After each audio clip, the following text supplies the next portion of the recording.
Hey everyone, Jeremy here with a look at Guild Wars 2 and the traits you can use to help customize your build, to whether it's to fit your playstyle or just to create one that you think is the most fun. You know, maybe you're nimble with your fingers and you can do a lot of dodging and stuff, so you want to concentrate on swiftness and boosting your speed and stuff. Maybe you're not as good and you would have more fun with just more head-on, so you up your toughness and resilience and whatnot.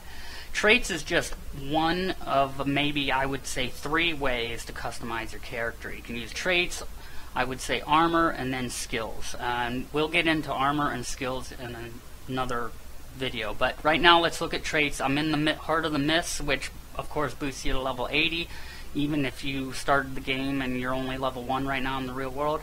Now, you'll come pre-designed when you come into the heart of the mist, but you can change everything. You can hit this button at the top, refund traits, and it'll give everything back to you.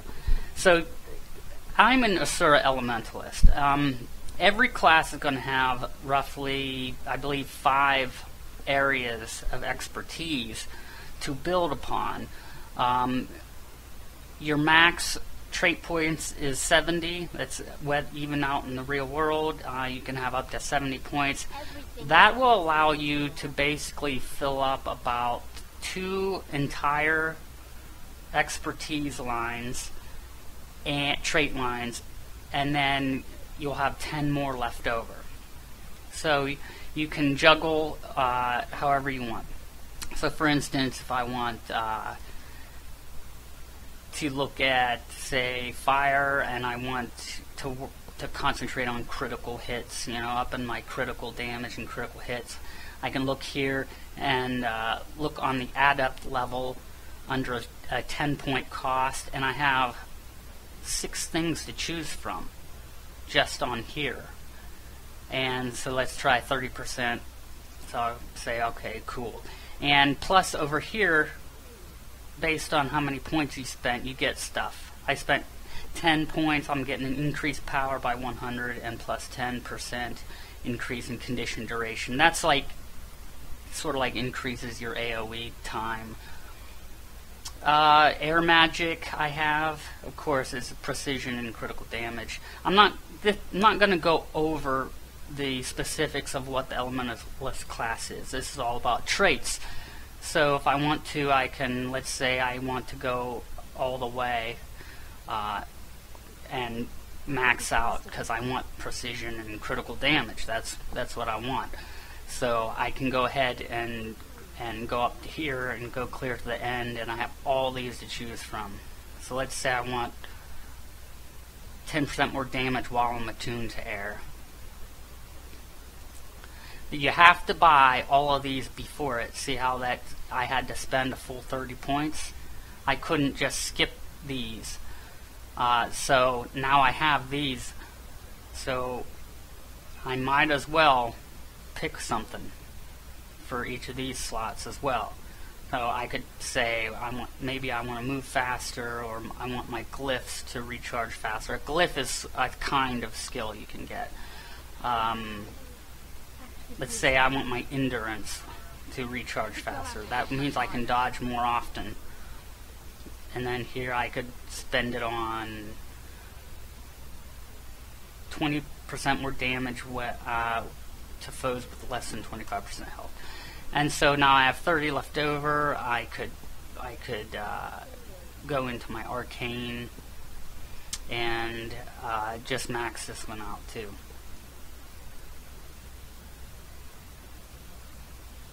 And I have a ton to choose from.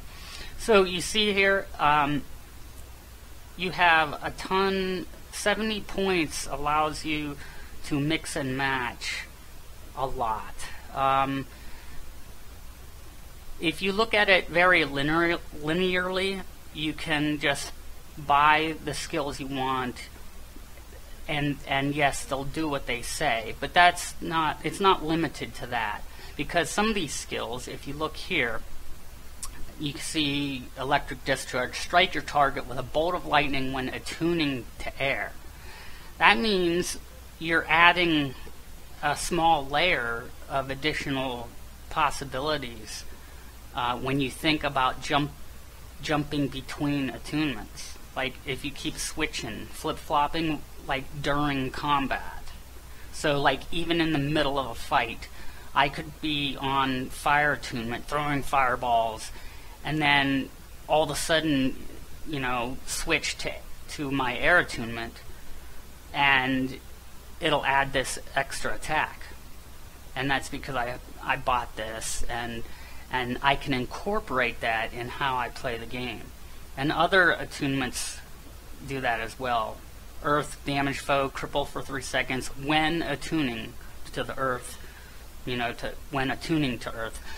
So that adds a tiny extra touch, and that's gonna about do it for the traits. You can see that you have a lot to play with here. I like it a lot. I enjoy it a lot.